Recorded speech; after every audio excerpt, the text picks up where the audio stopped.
مسجد مبارک بیگم 19 جولائی 2020 کو دہلی میں شدید بارش ہوئی جس سے پرانی دلی کی ایک مسجد کے گنبد کو شدید نقصان پہنچا اور وہ ڈھہ گیا۔ یہ مسجد پرانی دلی کے قاضی ہاؤس علاقے میں واقع ہے اور اس کا نام مسجد مبارک بیگم ہے۔ میں ہوں آپ کا دوست محمد ناصر اور آپ دیکھ رہے ہیں چینل دستہ معلومات۔ جانیے میرے ساتھ کہ کیوں یہ مسجد مبارک بیگم ایک انگریز کی ہندو بیوی کے نام سے منسوب ہے۔ 19ویں صدی میں یہ مسجد طوائف کی مسجد کے نام سے مشہور تھی۔ بہت سے لوگوں کو حیرت ہے کہ ایک طوائف کے نام پر مسجد کیسے تعمیر ہوئی۔ اس مسجد کا اصلی نام مبارک بیگم کی مسجد ہے۔ یہ واضح نہیں کہ 1823 میں تعمیر ہونے والی یہ مسجد مبارک بیگم نے بنوائی تھی یا پھر ان کی یاد میں تعمیر کروائی گئی تھی۔ مسجد کے مولوی نے BBC سے بات کرتے ہوئے بتایا کہ یہ مسجد مبارک بیگم نے خود تعمیر کروائی تھی۔ وہ ایک بہت اچھی خاتون تھیں۔ مسجد کس نے تعمیر کروائی یہ ابھی تک ایک سوال ہے، لیکن یہ یقیناً درست ہے کہ کسی طوائف کی طرف سے مسجد تعمیر کروانا یا ان کے نام پر مسجد تعمیر ہونا کوئی عام بات نہیں ہے، جبکہ اس زمانے میں بادشاہ، ان کی بیویاں یا اشرافیہ ہی مسجد تعمیر کرواتے تھے۔ یہ بات واضح ہے کہ اس زمانے میں مبارک بیگم ایک بڑی شخصیت تھیں۔ تاریخ ان کے بارے میں زیادہ نہیں بتاتی، لیکن جو بھی تفصیلات موجود ہیں وہ بہت دلچسپ ہیں۔ ان کا نام مبارک بیگم تھا اور وہ دہلی میں رہتی تھیں۔ وہ ایک مراٹھی خاتون تھیں اور پونا سے دلی آئی تھیں۔ کئی جگہوں پر ان کا نام چمپا آیا ہے، لیکن اس کی تصدیق کے لیے زیادہ ذرائع موجود نہیں ہیں۔ سوال یہ ہے کہ چمپا یا جو بھی ان کا نام ہے مبارک بیگم کیسے بنی اور پرانی دلی میں ان کے نام پر مسجد کیسے تعمیر ہوئی، جہاں پر مغل تہذیب کا اثر صاف نظر آتا ہے۔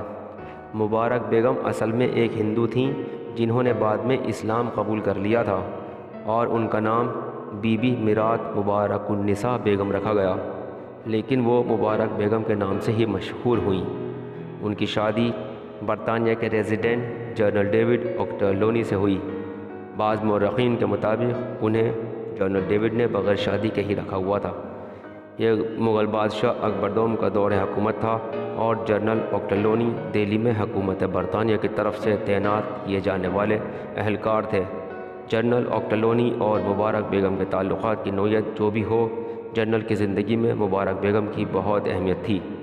مولوی جعفر مسان نے لکھا ہے کہ مبارک بیگم ڈیوڈ کو بہت عزیز تھیں۔ حالانکہ عمر میں وہ ڈیوڈ سے چھوٹی تھیں، لیکن دونوں کے درمیان تعلقات میں وہ حاوی تھیں۔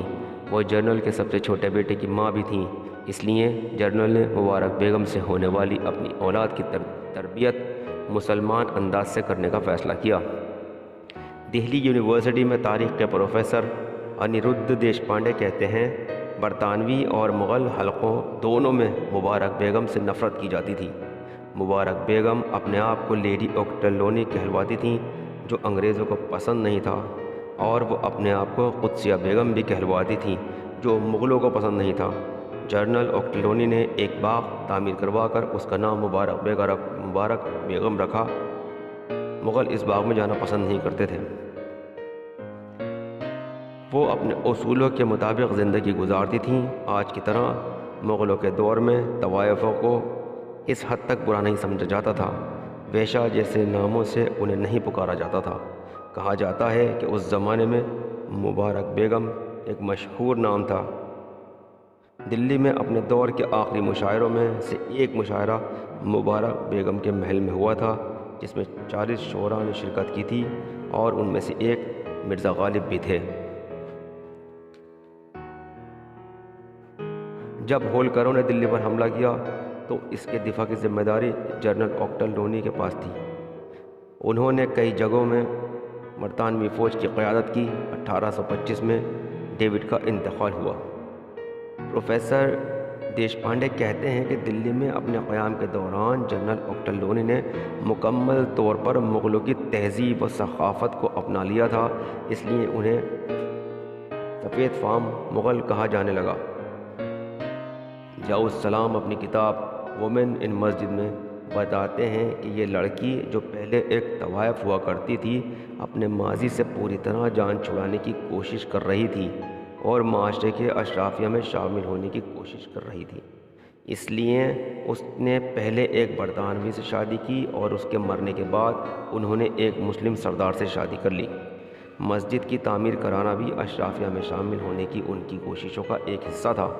یہ ایک تاریخی موقوف ہے کہ جنرل اوکٹلونی نے اس مسجد کو تعمیر کروا کے اسے مبارک بیگم کے نام سے منسوب کر دیا، لیکن یہ مسجد یقیناً مبارک بیگم نے بنوائی اور جنرل نے اس کی تعمیر کے لیے رقم فراہم کی۔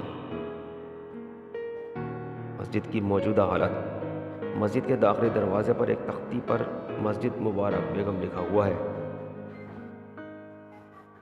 مسجد 2 منزلہ ہے۔ زمینی حصہ ایک طرح کا پلیٹ فارم بنایا گیا ہے اور وہاں دکانیں ہیں۔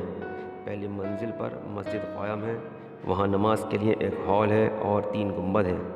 گزشتہ دنوں میں بارش کی وجہ سے ان 3 گنبدوں میں سے بیچ والا گنبد ٹوٹ گیا ہے۔ مسجد کی تعمیر پوری طرح سے سرخ پتھروں سے ہوئی ہے۔ اتوار کو ٹوٹنے والے گنبد کے ٹکڑوں میں سے بھی سرخ ریت دیکھی جا سکتی تھی۔ مسجد 1823 میں تعمیر ہونے کی وجہ سے اب چند برسوں میں اپنے تعمیر کے 200 سال پورے کرنے والی ہے۔ اتوار کے حادثے میں گنبد کے گرنے کے علاوہ مسجد کو اور کوئی نقصان نہیں پہنچا ہے۔ ویڈیو پسند آئی ہو تو اسے لائک کریں، شیئر کریں، کمنٹ کریں، چینل کو سبسکرائب کریں۔ میں آپ کا دوست محمد ناصر اب آپ سے اجازت چاہتا ہوں۔ شکریہ۔